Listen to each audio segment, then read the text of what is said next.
Yo guys, my sponsor's doing something pretty cool. If you guys want 15% off your purchase instead of 10% off, use code Mike at checkout. They're also buying coins from people, so if you want to buy coins or if you want to sell coins, either one, head over to cheapmaddencoins.com. Ladies and gentlemen, how are y'all doing today? Welcome back to another Madden 19. Well, you know what? I need to stop myself.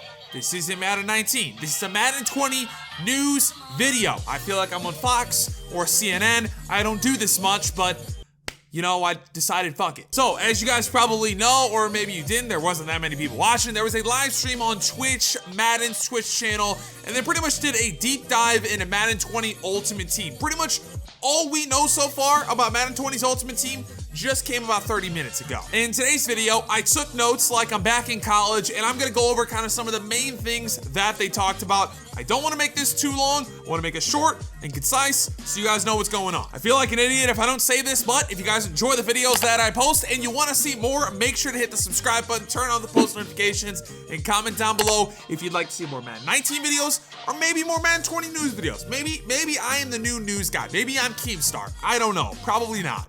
Probably not. These guys talked about a bunch of things, but the main thing that they talked about in the beginning of the show was abilities. And we learned all about what abilities are last week. I don't want to do a big in-depth review of what these are, but essentially like Patrick Mahomes can roll out of the pocket and he can throw the ball really well. Maybe Tom Brady is really good at throwing the football in the red zone. Stuff like that. Different players have different abilities. That's the basics of it. And Tom Brady can maybe throw perfectly in the red zone. Pretty much different players have different abilities. There are also superstar abilities. Superstar abilities are those things that are part of that player's DNA. He has it on every single play.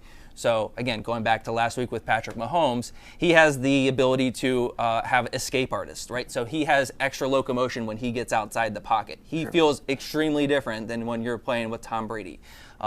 So that's a little bit quick high-level recap as to what that feature entails. Now in terms of Ultimate Team, which is what we all care about on the channel, 3 players on offense can have abilities. 3 players on defense can have abilities. You could have a running back, a wide receiver, and a quarterback combo. Or you can do triple wide receiver combo. Maybe you want 2 offensive linemen, 2 guards, 2 tackles, and a running back. You want a quarterback, a tight end, and a running back. Whatever it may be on offense, and then whatever it may be on defense, you can only have 3 players using those crazy cool abilities. So it's not just like super overpowered, and each person's team is really built the way that they want it to be, and it's unique compared to everyone else's. Ultimate Team will be the place where you can go and actually customize those options, right? That even goes for, let's flip it all the way back to Bazooka with the X Factors. You can customize those as well. So we'll go in there, we'll sort of dictate, what makes sense for which particular player, and build out options for those. Now, something that I thought was pretty cool was that each of the individual players have different archetypes, and that's actually been in Madden for a while, but now the archetypes determine the abilities that you can use. So like before, if you had 90 plus route running or whatever it may be, you could use Playmaker. Even if you're a terrible route runner, you could have a 99 overall and you could have Playmaker as one of your chemistries, something like that. Now, in Madden 20, if you're Tom Brady, right, and you have under the craziest souped up, juiced up card, you'll never have the same abilities that Patrick Mahomes has because of the different archetypes in the game. So if you want a pocket passing archetype, go with someone like Tom Brady, maybe Phillip Rivers. If you want the mobile quarterback archetype, maybe Russell Wilson, Patrick Mahomes, somebody like that. The archetypes determine the abilities. Now, I'm super stoked to talk about archetypes. There's a couple of huge benefits that we get, and it continues to feed into that authenticity and differentiating players. So on one hand, we'll talk about this first, which is we'll go in and we'll choose what archetype fits for each player when the game comes out. And with that, we'll be able to say something like, again, I'm kind of making some stuff up here, but well, this one makes sense. Tom Brady is a field general quarterback, right? We are going to tag him as a field general. What does that mean when it comes to us talking about X factors and abilities? That means that we've gone in and said, these are all the abilities that make sense for field generals, right? So Tom Brady's not going to have access to escape artists. That's not a thing that he'll ever have, no matter if he's 99s across the board. He's never going to have access to that. And we feel like that's an important decision when it comes to, I want to get into a field general. But what that does mean is he's going to have things like, maybe perfect passing in the red zone.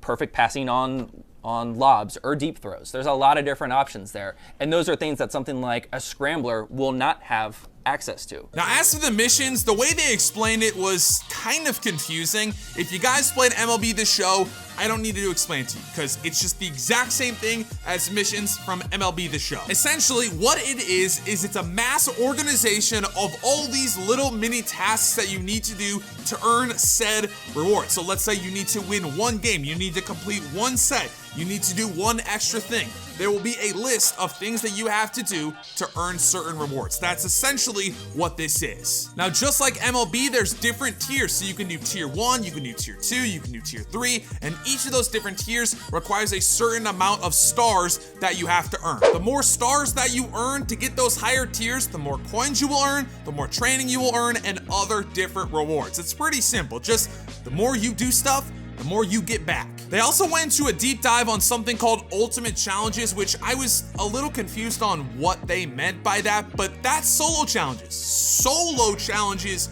are dead. They're not solo anymore. At least that's what they said. I don't know if I'm gonna be able to find the clip, but I'm pretty sure that they said solo challenges are dead. They want them to be co-op challenges or something like that. They want you to be able to play with your friends doing solo challenges, which I thought was a little strange, you know, like, I guess maybe I want to play against the CPU with my friend, but normally if I'm playing with my friend, I'm playing against other people or I'm playing against my friend, not against the CPU. So that's kind of interesting. They're called Ultimate Challenges now. So if they're really not solo challenges, that would be weird. The one thing that I can see is that these ultimate missions or whatever the heck that they're called, those are kind of replacing solo challenges, the solo part of it. And then there's the ultimate challenges that you can do that are co-op, I guess, if that makes sense. So pretty much there is a squads version of solo challenges. That's the basic gist of it. Something else that they introduced, there's actually a play next challenge button on the Ultimate Team mode. That's something that